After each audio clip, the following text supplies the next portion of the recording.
Cab వస్తుందన్న please కొంచెం please.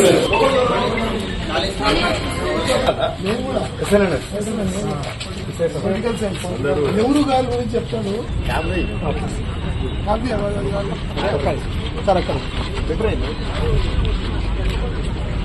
ఎన్నికల పరిశీలనలో భాగంగా ఇవాళ భువనగిర్ జూనియర్ కాలేజీలో జరుగుతున్నటువంటి ఎన్నికల ప్రక్రియను పరిశీలించడానికి నేను గౌరవ ఎమ్మెల్యే ఆలేరు మన భువనగిర్ ఎమ్మెల్యే కుమ్మం అనిల్ అన్న గారు పర్యవేక్షించడం జరిగింది. ఇంతకుముందుకే ఆలేరు కూడా వెళ్ళడం జరిగింది.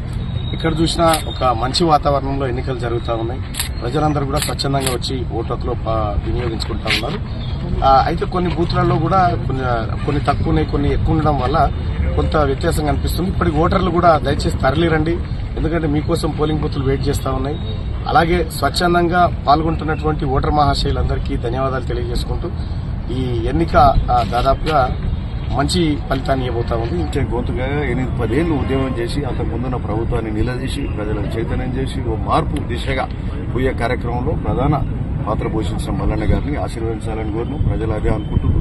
అదేగాక గెలిచిన నూతనంగా వచ్చిన కాంగ్రెస్ ప్రభుత్వాన్ని కూడా ఆశీర్వదించాలి. ఇంకా ఈ ఆశీర్వాదంతో ఇంకా బాగా పనులు చేయాలి.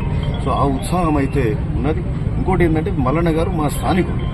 సో ఇక్కడ చదువుకుంటూ ఎస్ఎన్ఎస్ కాలేజీలో చదువుకుంటూ వారి భార్య కూడా నావత్పల్లి ఓరు భువనగిరి నియోజకవర్గం యాదాద్రి వాసులు అన్నట్టు. ఆ విధంగా మనం అందరం కూడా ఆశీర్వదించాల్సిన అవసరం ఉంది. ప్రతి ఒక్కరికి కూడా మళ్ళీ కూడా విన్నపం చేస్తున్నాం. అంతా మంచిగా ఉంది. వన్ సైడ్ గానే పోతుంది ఓటింగ్.